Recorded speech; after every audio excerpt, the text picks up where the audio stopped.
Послание к евреям. Послание к евреям,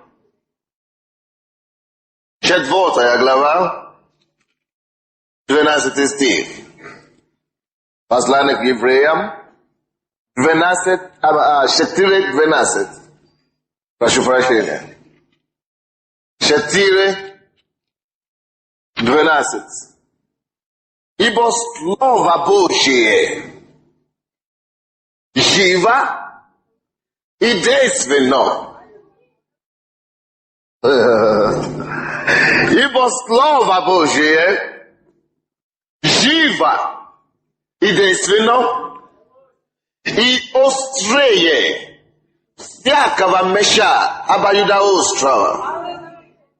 Она проникает до разделения души и духа, суставов и мозгов, и судит помышления, намерения сердечные. Библия говорит нам, Слово Божие живо. Дорогие мои, кто из вас знает, что есть разница между живой вещью и мертвой вещью? Бог говорит, это слово, которое я держу в руках.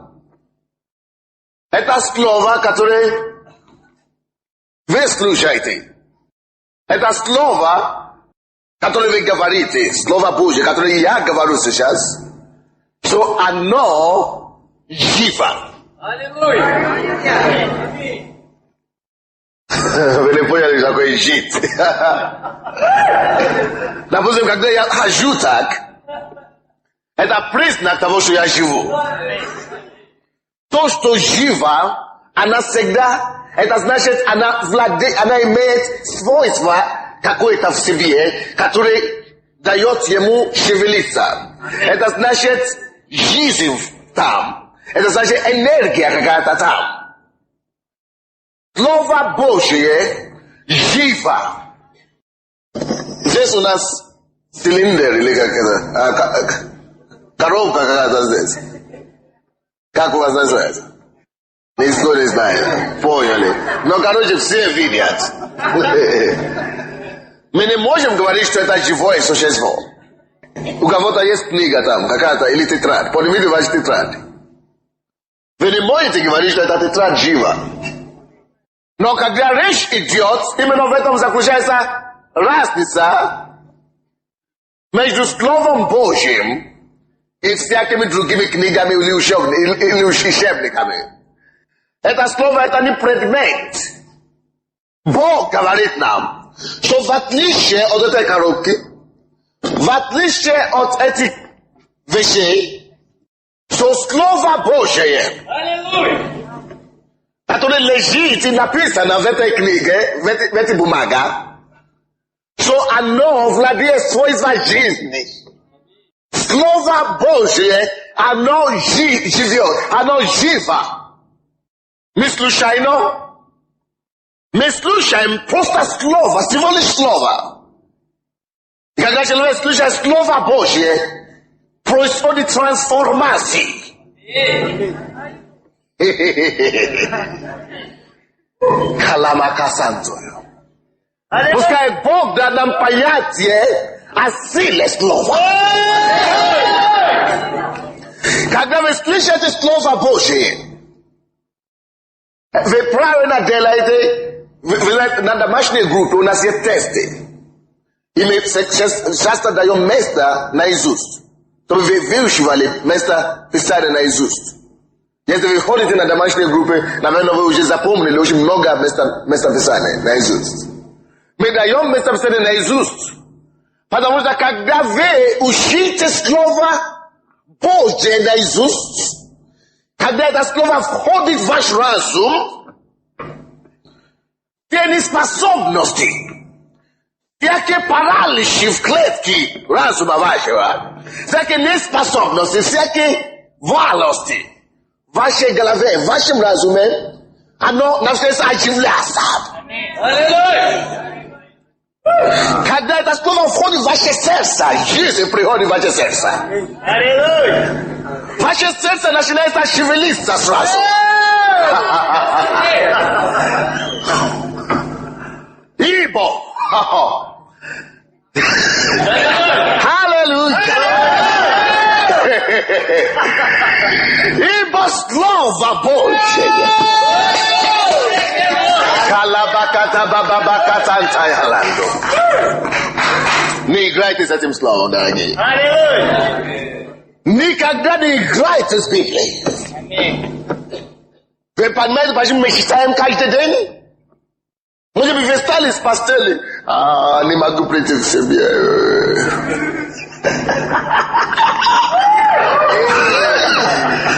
Вспоминайте одно местописание. Приведите в свою память Слово Божие. И посмотрите, что будет с вами.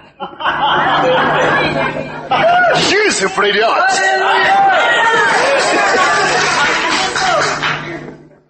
Когда я стою ночью, чтобы молиться, иногда вот, я хожу. А потом я вспоминаю, Филиппийцам 4:13.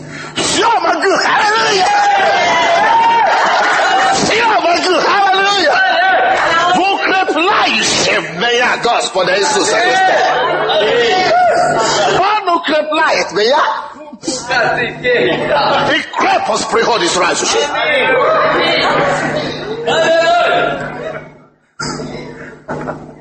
Я вам скажу, есть разница между вашими словами и словами Бога. Бытие 1 глава. Это доказательство, что Слово Божье живо. Потому что там Бог говорит Его Слово. Бытие 1 глава, 2 стих.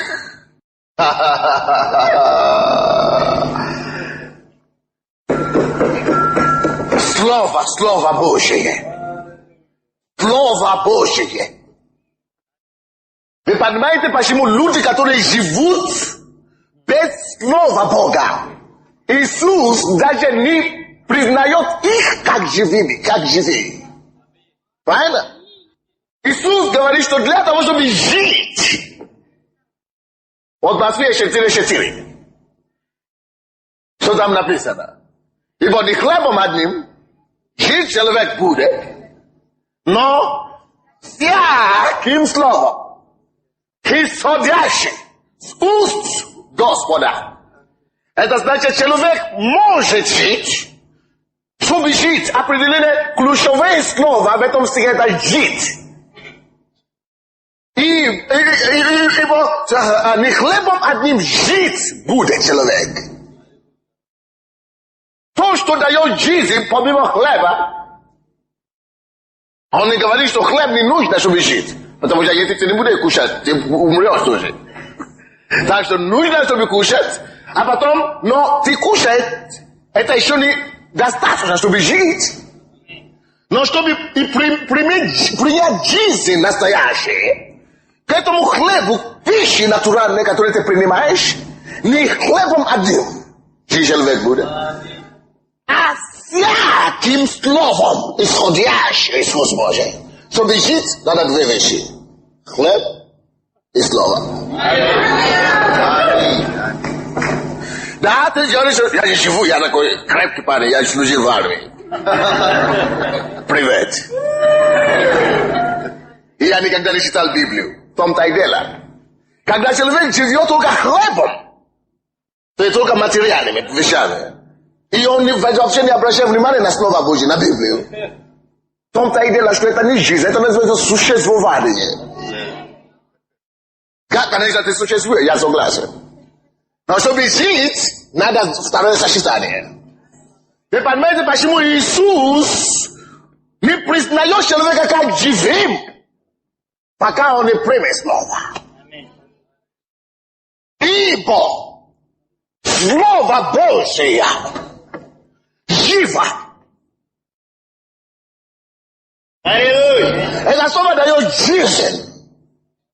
И чтобы человек мог жить, он должен жить всяким словом исходящим из уст Бога. Понимаете, почему мы читаем Библию каждый день?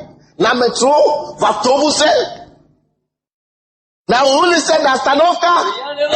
Мы хотим фанатами Слова Божьего. Потому что мы хотим принять жизнь, и жизнь с избытком. Посмотрите первую главу Бытия. Доказательство, что это слово живо. Бытие 1, 2 стих и 3. Земля же была безвидна и пуста, и тьма над бездною. И Дух Божий носился над водою. 3 стих. И сказал Бог. Бог, естественно, говорит его слово, правда? И сказал Бог. Катастрофическая ситуация была. Земля была пуста. Нонсенс. Ничего там нету. Катастрофа. Пусто и безвидно. Черная полностью. Когда все черное, ничего не видишь, ничего не разбирается. И Бог говорит, что темнота – это не самое лучшее состояние для бытия человека. И Бог менял эту ситуацию.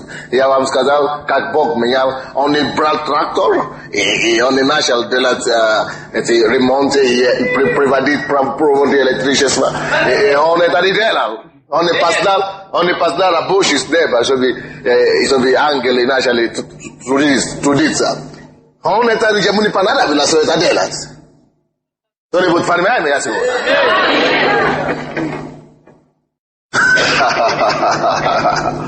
Но Бог что-то другое сделал. Он применял слово. Знаете, что Библия говорит? 3 стих говорит. И сказал Бог. Видите, все темно. Темнота. Надо, чтобы был свет. Я сказал, что он не обратился к электростанции. Но он, наоборот, да, Иисус. Просто сказал. Да будет свет, и стал свет. Он выпустил слово, стал свет. Там, где все было темно, все стало приятно. Ясно, жизнь пришла. Аллилуйя. Посмотри, говорит, что, надо земля образовать. И земля образовать. Да будет это самое, облако, как это? Да будет небеса, отделили от того моря и земля и так далее. И он просто говорил. Кто-нибудь слышал меня? Он не брал трактор, он не брал некоторые вещи, он не призвал рабочих вместе, он не создал профсоюзы, он просто сказал слово. Я говорю, что он не создавал профсоюзы. Да будет и псало.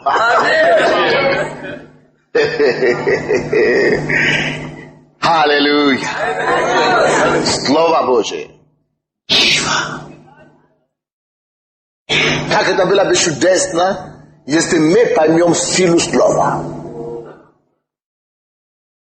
Очень часто, когда мы учим о молитве, мы советуем вам, что когда вы молитесь о какой-то нужде, чтобы вы всегда взяли слово из Библии, которое соответствует вашей нуждой. Или который поддерживает вашу нужду. Вы говорите, Господь, твое слово так говорит. Ты цитируешь Слово Божие в этой ситуации. Ты противостоишь ситуации Словом Божьим. Вы слушаете меня? Потому что оно живо. Потому что она жива. Библия также говорит нам, что все то, что живо, что-то делает. Поэтому это Евреям 4:12 говорит нам, что Слово Божье не просто живо и развлекает себя на месте. Нет. Оно живо и действенно. Какое у тебя положение сегодня, я состояние? Я говорю о том, что Слово Бога, оно способно действовать в свою сторону. Какие у тебя обстоятельства? Слово Божие действенно. Аллилуйя! So bez pakuje tvoj razum. Успокойся, примени слово. Видите, многие из нас мы бессильные, мы слабые, мы беспомощные, потому что мы только приходим на служение и практически Библию не читаем дома. Кайся, дорогой мой, чтобы сила в слове могла высвободиться в тебе. Может быть, когда ты читаешь это слово, может быть, ты не чувствуешь ничего. Но считай, а тебе, чтобы оно вошло в тебе сначала. Нужное время Дух Святой возбудить это слово. И когда это слово станет живо для тебя, это все меняется. Жизнь приходит, и действие подкрепляет это действие. Слово Божие живо и действие. Слово Бога творит. И нуждается всюду. Дай этому слову творить в твоей жизни. И нуждается в своем положении в твоей семье изменилось. Иногда я выхожу из дома.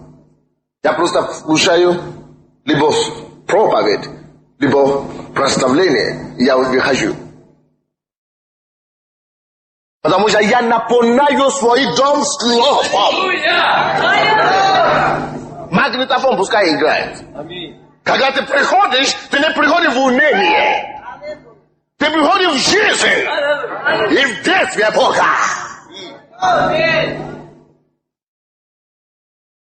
Так Господь открой наши глаза, дорогие. Чтобы знать, что это не просто бумагу мы носим, это не просто книгу мы носим. О, Бог дай нам понять, что чтобы мы имели веру в слово, которое мы говорим. Когда ты говоришь, знай, что по-любому ты выпускаешь слово, которое владеет жизнью и действует.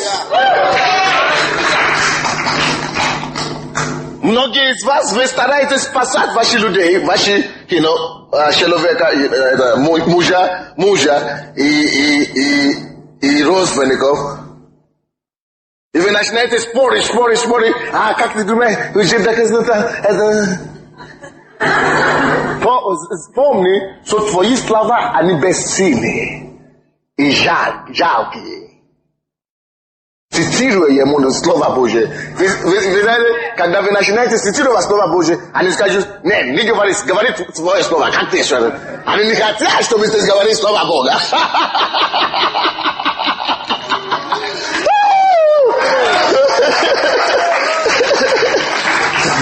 Когда ты начинаешь говорить в жизни, они это чувствуют себя как меч просто. Просто резает и говорит, не, ты говори слово, ты говори другое, ты говори сам, что ты думаешь. Они знают, что твои слова не так весомые, но слово Бога живо. Аллилуйя. Калабаси кетентело мото.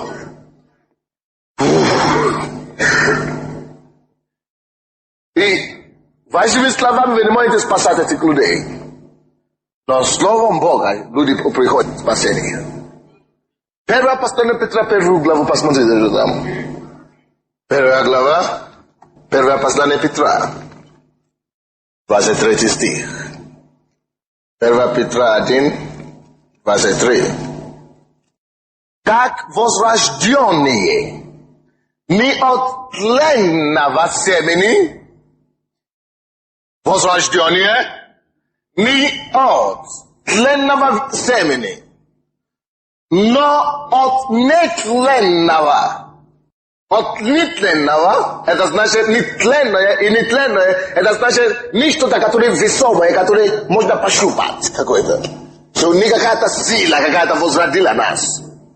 Видите как? Нетленное какое-то, но от нетленное, невидимое. Невидимое, не как вроде бы необычное, не сверх чего-то. Это просто простое. Но от нетленного, от Слова Божия, живого I przebywajuszego wawek. Wzraszczenie od nietlennego to jest, od Słowa Bożego. Wy wzraszczeni.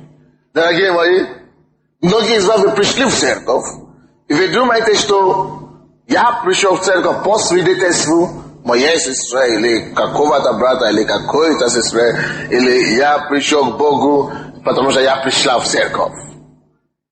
Я вам скажу, то, что приходит человеку к Богу, это есть Слово. Посмотрите этот стих еще раз. Мы возрождены именно Словом. Только Слово, да, свидетельство может побудить нас, свидетельство может поощрять нас, может побудить нас, нести эмоции в нас. Или я проповедую обычно, я не стою на месте, я не, потому что я тоже жив. И если я жив, я действенный тоже. Правда? И поэтому я не такой, как стоит на месте за кафедрой и стоит так. Я обычно такой эмоциональный, такой двигаюсь. И некоторые люди думают, что эти эмоции, эти, кулаки, жестикуляции, помогают им приходить к Богу. Я вам скажу, жестикуляции и эмоции, которые я делаю здесь, это ничего не делает. Оно не входит в ваш дух. Да? Оно ободряет вас. Оно подбодрствует вас. Ободряет вас. Оно поднимает вас.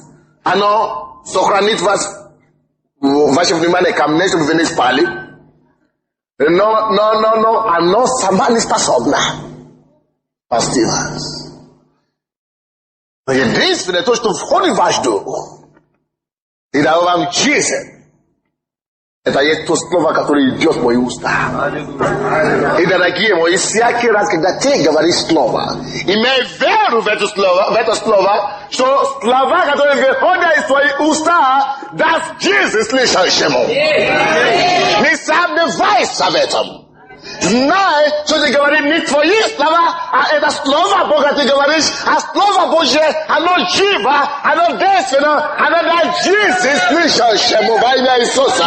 Просто знай это, что Бог смотрит за словом своим, чтобы исполнять это слово, что это слово, оно живо и пребывает вовек. Бог нам говорит, аллилуйя, что Божье слово утверждено на небесах. О, вовеки, Господи, слава Твоя утверждено на небесах. И потому что оно утверждено на небесах, есть ангелы, есть Бог, который надзирает над этим словом, чтобы привести его в исполнение в жизнь слышащих и принимающих. Это мы были возрождены. Не от тленного семени, но мы с вами были возрождены от литненного, который есть Слово Божье. Дорогие мои, никогда не принимай твое решение, основанное на человеческих мнениях или суждениях. Не строй свою жизнь на то, что другие говорят. Слушай Слово Божье за себя и принимай решение за себя самого. И твое слово, твое решение всегда должно быть обосновано на Слово Божье, потому что только Слово Божье пребывает во веки веков. Наши слова проходят со временем, но Слово моего Бога, Слово твоего Спасителя, через 100 лет оно все еще пребывает, через 1000 лет оно все еще пребывает, через миллионы или миллиарды лет оно все еще пребывает, ибо оно утверждено на небе и пребывает вовеки. Только Слово Бога. Так что если ты примешь решение, или ты построишь свою жизнь на временное, и на то, что проходит со времени, ты просто однажды ударишься лицом вниз.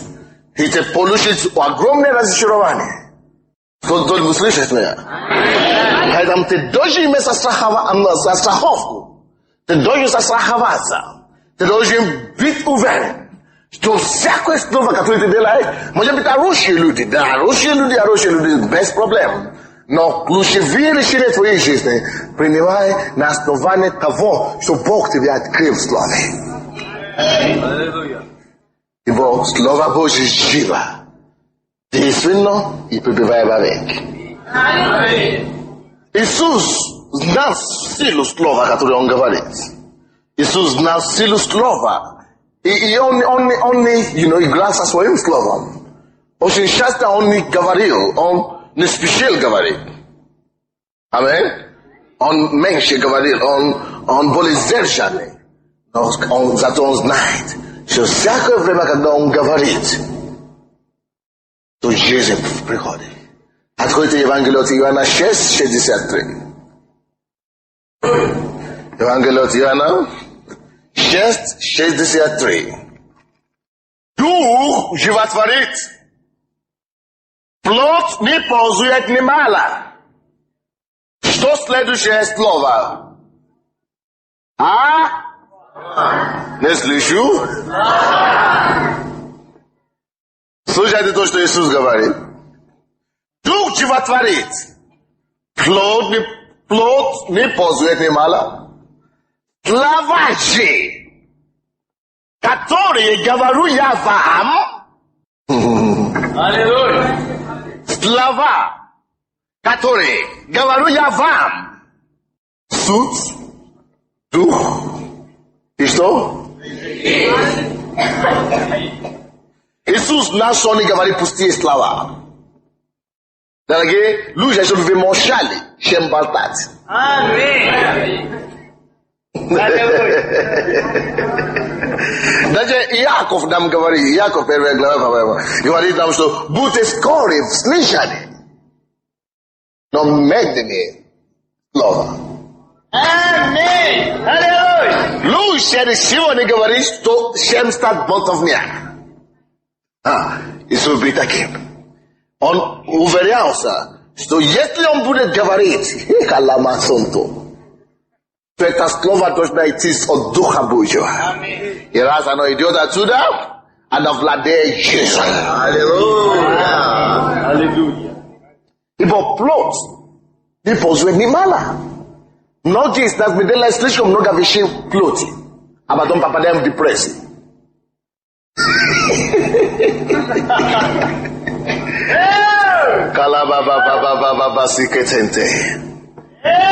Я помню, одна семья, муж и жена, и они подошли ко мне, сказали, они покаялись здесь, муж был алкоголиком, и он был брошенным обществом, и он пришел к Богу, он смотрел нашу передачу, он покаялся, и с женой, жена сначала пришла к Богу, и он пришел, и первый же день Бог его просто освободил, и Бог благословлял их здесь, и эта женщина, жена, принесла мне очень много пророческих слов. Что здесь, то, что Бог хочет, чтобы она делала здесь, служение несла здесь, и что Бог хочет, чтобы, какие слова Бог говорил через нее о нашей церкви, и что-то случилось, через несколько времени, их обидели, как потом я слышал, что обижали кто-то. Человек всегда будет вас обижать, аминь. Это не важно, где в церкви или на улице. Кто-то всегда будет вас обижать. Даже, как я говорю сейчас, многим не нравится. Может, прямо сейчас я кого-то обижаю. Кто-то постоянно вас будет обижать. Но проблема не в этом человеке. Проблема в том, как вы реагируете на обиду. Вы реагируете обидой или вы благословляете. Эти люди не знали этой истины, и они просто обиделись, они ушли в другую церковь. А потом по 2 месяца они могут ходить на служение, потому что ходя на служение в депрессию попадает. Потому что плоть anapata shlaka mne anasikizela yashu iti yako yani kafodi de juk sajileni ini kafodi uprashi vayo ini umoleayo acha oza shtuba mnada pismo okay hallelujah yako hizo ya molus kaide den stok Tony Nash puskai bogi vovodi skudada no Nash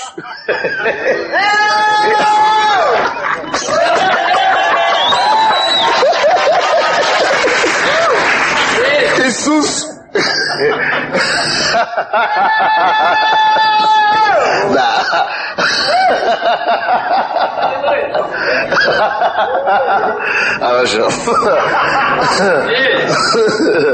Иисус говорит, из тех, которые ты мне дал, я не потерял, я сам себе не потерял ни одного, кроме сына кого?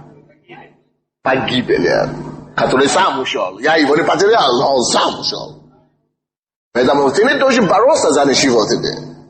Если кто принимает решение по плоти, ты должен знать, что плоть не пользует ни мало.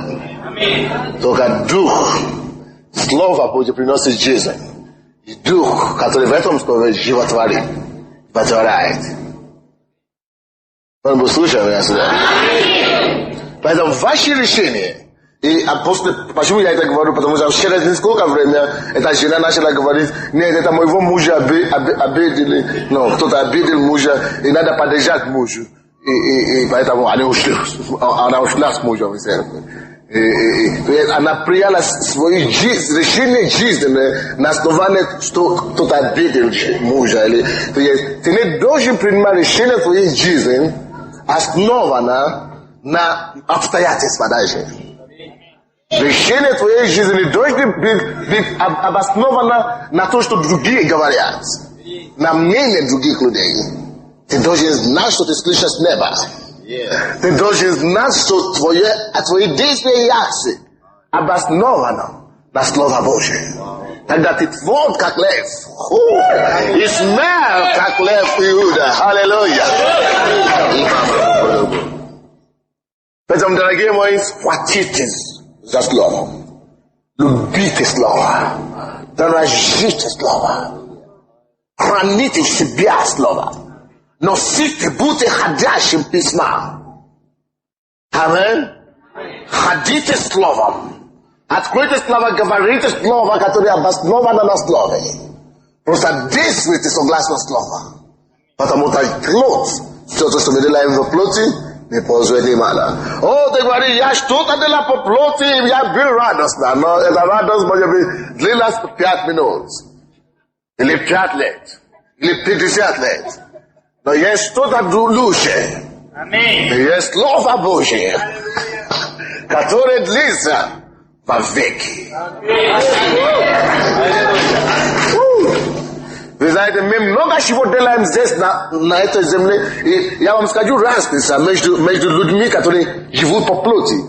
Это значит, которые живут в миру без Слова Божия. И верующими. Они могут зарабатывать очень много денег в миру. God bless them. Да благослови их Господь. И пускай они пользуются этим. Они могут иметь много вилл, дома очень большие. Они могут иметь много Мерседесов и BMW. Но поймите что-то. Чтобы человек не получил здесь на земле, оно не пользует ни мало. Я вам это докажу.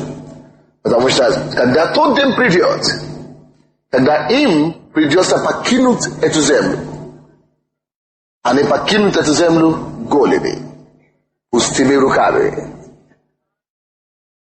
Но человек, который жил и обосновал свою жизнь на слове, покинет эту землю багажами, вагонами благословения.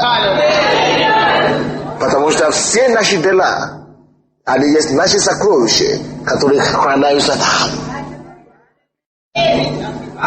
И Библия говорит, что человек, который жил по слове, будет жить во веки веков. Теперь сравни во веки 70 лет или 80 лет, который человек здесь жил. Это даже не мало, это ничего. Иисус был прав, когда он говорит, что плотный позволь не мало. Понимаешь, мало позволь, это ничего. Это nonsense toilet. Сравнение. Веки, миллиардов лет. Это веки. Это не то, что не мало, это ноль. Ничего. Кто-нибудь все еще здесь сегодня? Слово Божие. О, живо. О, мы славим Тебя, Иисус, за Слово. Не принимай твое решение твоей жизни на основании времени неудач, которые у тебя есть. Вы слушаете меня, дорогие? Верите, что Слово Божье все равно окажется правдой. Если у тебя все плохо сегодня, верь Слову Божьему, что Иисус пришел, чтобы дать тебе жизнь с избытком. Наступит такое время, по-любому Слово Божье будет правдой. Так что не принимайте жизнь, ключевые решения вашей жизни на основании того, что окружает вас сейчас. Если сегодня плохо, будет хорошо завтра. Потому что если сегодня ночь, не важно, сколько длится ночь. Все равно утро, славное утро наступит.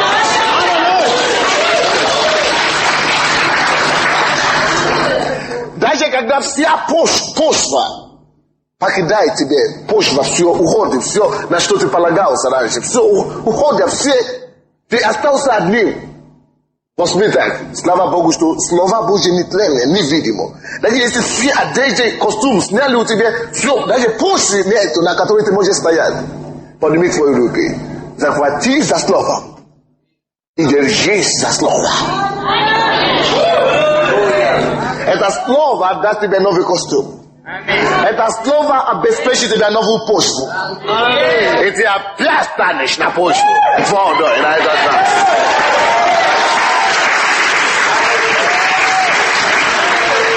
Захватись за Словом. Как бы ни было плохо сегодня, знай, что завтра придет. Ибо все тебя будет подвести. Но Слово Божие тебя не подведет.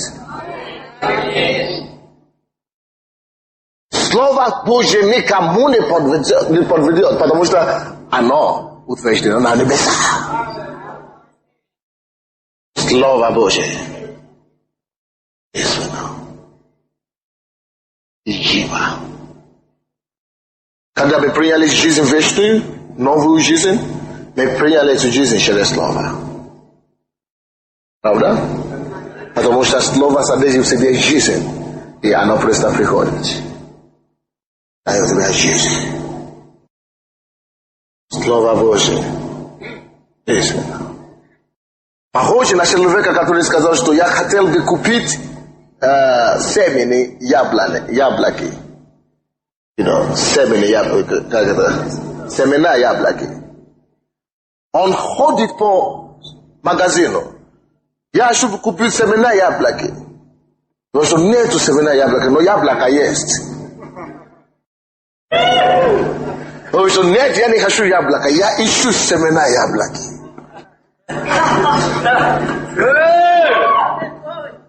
Но наконец-то наступила мудрость, которая пришел к нему. Человек, пойми, ты купи яблоко, а там ты найдешь семена. Многие из нас мы говорим, я ищу исцеление в Богу. Почему? Дайте мне исцеление, я не нахожу. Дайте мне процветание, я не нахожу.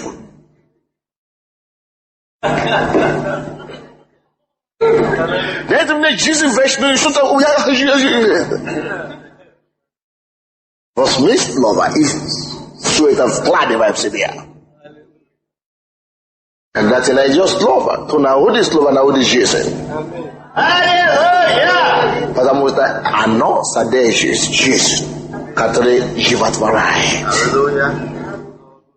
Верните, пожалуйста, к Евреям 4:12. Слово будет действенно. Это значит, оно что-то делает. Можно говорить до завтра о чем Слово Божье делает, о чем Слово Божье делает, как оно действенно. Но я просто хочу указать вам именно с этого места Писания, что оно действенно. И говорит, я остановился только на этом. И Слово Божье живо и действенно. И острее всякого меча обоюдоострое. Одно слово. Первое, что оно делает, оно проникает до разделения души и духа. Первое, что Слово Божье делает, оно проникает в тебя и разделяет тебе между духа и душой. Вы слушаете меня, дорогие? Бывало ли такое когда-нибудь, что вы слушаете слово, и вам неприятно, облегчает вас? Бывает такое? Я вам скажу, что происходит. Это происходит процесс деления. Процесс деления, разделения между вашей душой и духом. Дорогие мои, поймите, что когда мы жили в миру, мы в основном жили на душевном уровне. Такое душа умом, только отправились умом. Амин? Эмоции и чувствами. Так? Но когда ты приходишь к Богу, самое первое, что Слово Божье очень делает, что Бог очень делает для тебя, это послать тебе Слово, которое разделит, чтобы ты мог знать, между дух есть ты сам, твоя естество, само, ты сам, твой настоящий человек. И очень многие люди чувствуют многие вещи. Допустим, кто-то чувствует боль, и говорит, что, мне больно. Это не тебе больно. Твой дух не болит. Я болею. Ты не болеешь, это твое тело болеет. Видите, таким образом мы построены. Потому что мы не можем разделить между душой и духом. Но когда мы приходим к Богу, Бог посылает нам Слово. И Слово начинает тебя проводить границу. Вот ты, твой дух, ты создан, чтобы служить Богу. И он что нет, не хочется курить и пить и вести развращенный образ жизни. А Слово просто разделяет. Да, это твоя плоть, вообще это делает. Это не ты. Но ты лучше, чем это. Бог тебя создал лучше. Бог тебя создал, чтобы прославить Его, жить свято для Его имя. И Он просто разделяет. И видишь, ты начинаешь видеть, что в тебе живет два человека. И что тебе не надо соглашаться с тем, что душа твоя хочет и говорит. Но тебе начинаешь увидеть, что тебе надо жить так, как твой дух хочет. Что твой настоящий человек всегда соглашается со Словом Божьим. Твой дух всегда согласен со Словом. Твой разум может это не понять, но твой дух это поймет очень хорошо. Понимаете меня? И то, что тебя поможет делать это разделение, это есть Слово Божие. Потому что твой дух всегда согласится со Словом. Но твоя душа не согласится, ты поймешь, это душа, это есть дух. То, что Слово говорит, есть мой дух.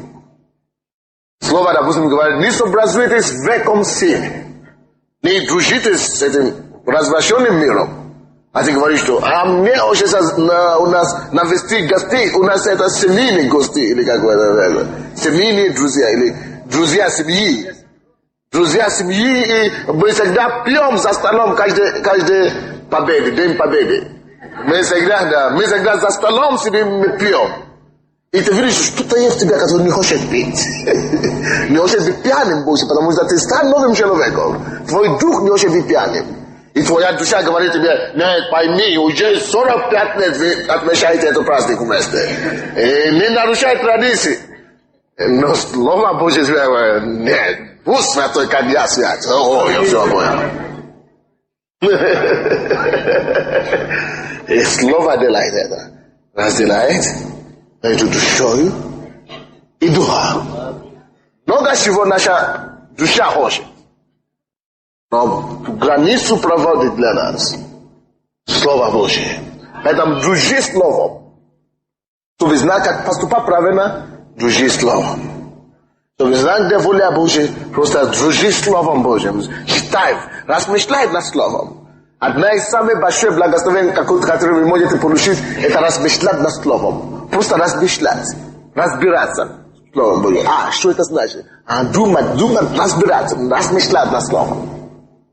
Просто думать над словом. Это огромнейшее благословение. Второе, что Слово Божье делает. Она проникает в суставов и мозгов. Это значит, Слово Божье действует даже на твою плоть. То есть здесь оно проникает через суставы и даже через мозги, мозгов. В английской Библии мозги, которые там написано, это как по-английски написано? Это как то, что внутри костей, да. Да, костный мозг. Мозг здесь, это обозначает костный мозг. Вы понимаете? Это то, что внутри твоей плоти. Это уже последняя стадия твоего тела. И слово влияет на него. То есть слово может животворить вас физически. Слово может принести вам исцеление. Это подтверждается Псалом 19-20 стихи. 21 стих. То есть он послал свое слово и исцелила их, избавила их от могил их. Аллилуйя!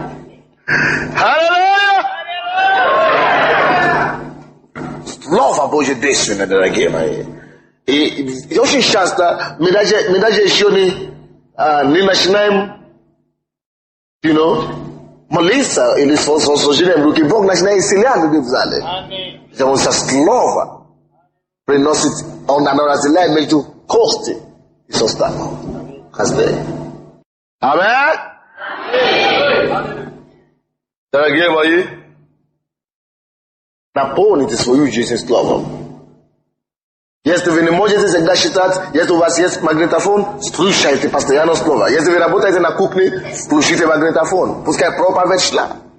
Скоро мы планируем делать продажи кассет еще дешевле, чтобы каждый мог быть в состоянии покупать кассеты.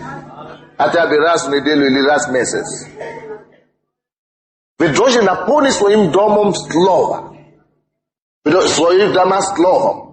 Наполните себя словом. Просто ходите, если у вас есть машина, купите магнитофон. Если у вас нет магнитофона, давайте верьте Бога, помолитесь, чтобы Он дал вам деньги за магнитофон, машины. И когда вы едете на работу, самое, что вы слушаете, это слово. Просто проповедь на машине, проповедь дома. И просто церковь везде.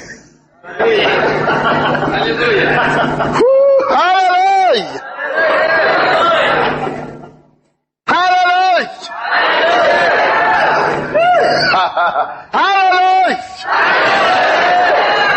И третье, то, что Слово Божье делает здесь, аллилуйя, и Слово Божье судит помышление.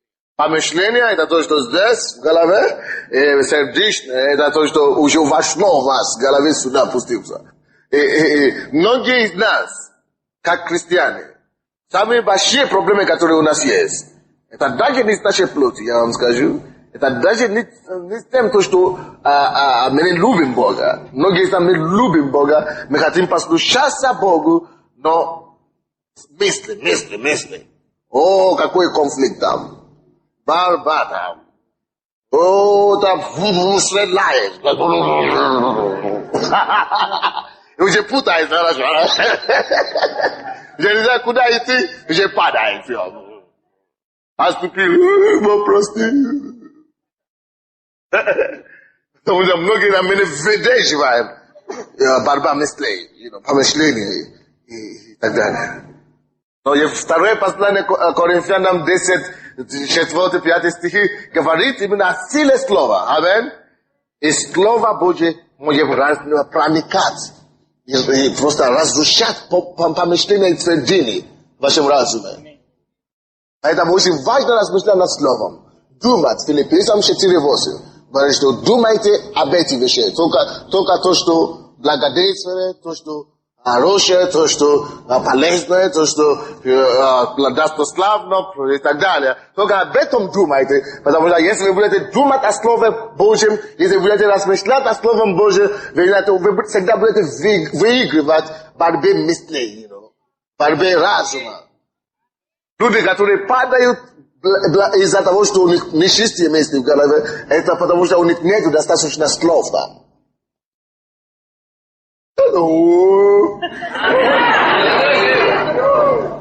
Алло, вы тут еще?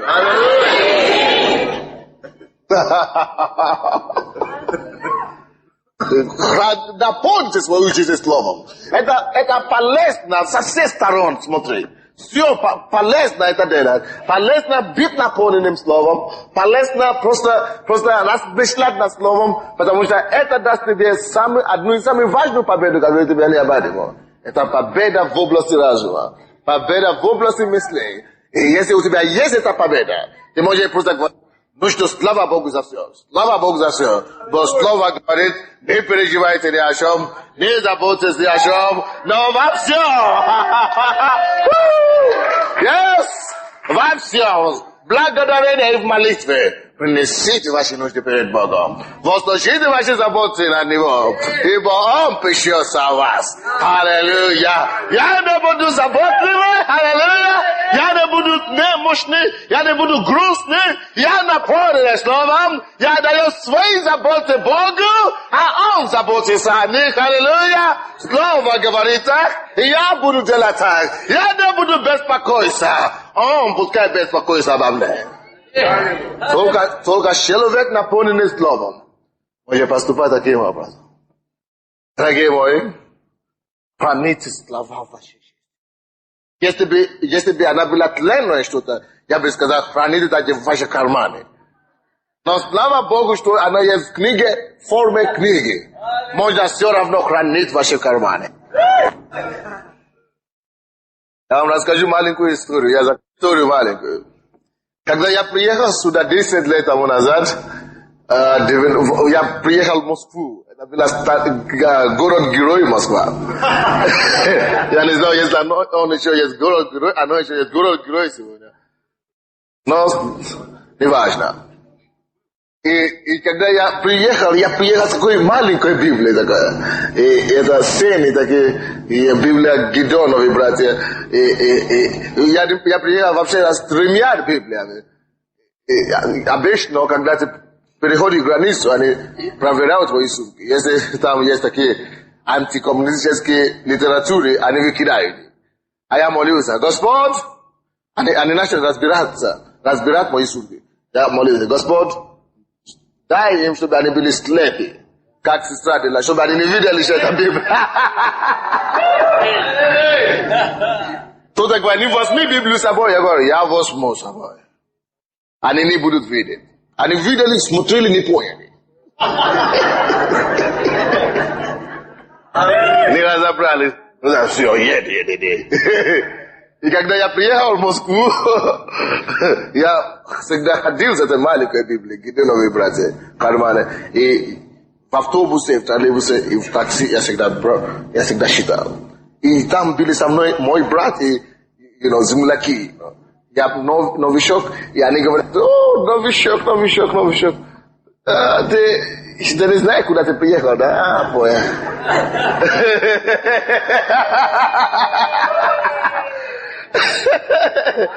Говорили, во-первых, тебе вообще-то не надо было приехать с этой Библией. Но ничего, ты уже приехал с ним, но иди прятай это. Иди спрятай это, будет самое низкое твоего чемодана, чтобы никто не видел. Что не вытащи его, пока ты не приедешь обратно домой. Такие суветики такие нашлись, а? Один из них мне говорит, я тоже верующий приехал из дома, я тоже был горячий, как ты такой. Но тут все успокаиваются.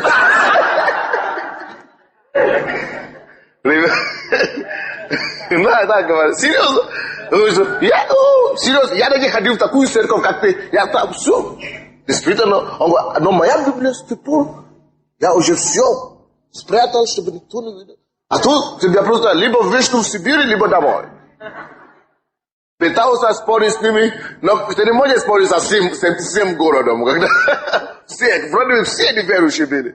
Все, кого я вижу, они мне говорят, о, осторожно. И все не хотят ходить со мной, потому что я хожу с Библией. Они, нет, осторожно. Они говорят, здесь везде КГБ.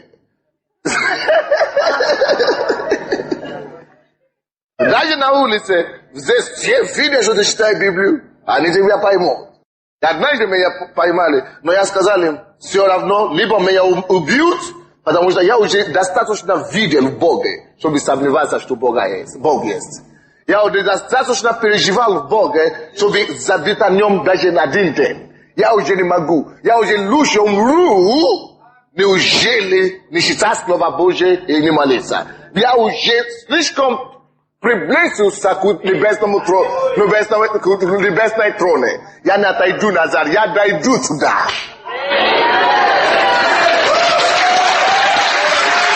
Да, дорогие. Это правда. Это всегда мои слова. Чтобы не было, не легче умереть, не легче страдать, не легче что-то делать, чем отступить на один день. Я уже близко туда. Чтобы потом отойти никогда. Тогда я верю всего лишь 6 месяцев. Но я уже успел что-то видеть. Благость Господня. И вы говорите, вкусите Бога. И вы увидите, что Он благ. Он вкусный, дорогие. Он просто благ. 6 месяцев верующий, я уже знал, что теперь либо смерть, либо жизнь с Богом. Жизнь минус Бога не хочу. И я уже перестал спорить. Хорошо, бросите меня, делайте что угодно. И 3 раза, пока я учился при коммунизме, я думал, что я уже с ума сошел. Серьезно. Потому что все, кто видит со мной, они говорят, ты так... Серьезно? 3 раза я думал, что я уже все, поеду. Все, я уже поехал. Все мне говорят так, когда слишком много людей в университете, я был единственный верующий. Там было 16 тысяч студентов. И когда все тебе говорят так, и твои земляки, и твой брат родной говорит тебе так, ты думаешь, что, наверное, они правы. Но я всегда знал, что, но об этом, конечно, если я умру, я уже там выезжу. Но отступить, это уже некуда. Это, что я хочу сказать? Они боялись коммунизм. И коммунизм прошел, но Слово Божие. Моя Библия осталась, и я остался.